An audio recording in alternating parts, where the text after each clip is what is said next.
Hello viewers, in this video I will show you how to log out Gmail account from Android phone. So if you want to learn it, keep watching the video till the end. So let's start it. First of all, you have to open your Gmail account.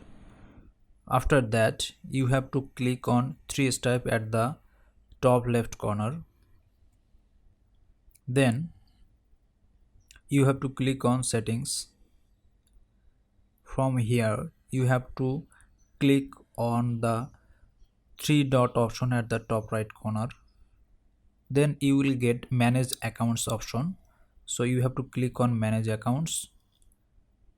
After that, this interface will come. From here you have to click on Google. Then you will get all of your Gmail account linked with this Google, this device.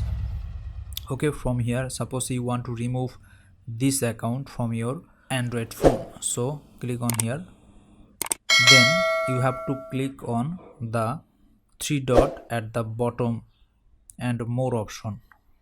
Then you will see that remove account option will come. From here if you click on remove account, then this Gmail account will log out from this Android phone. So that's it.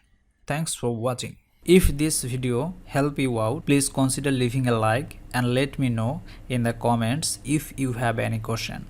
Have a good day.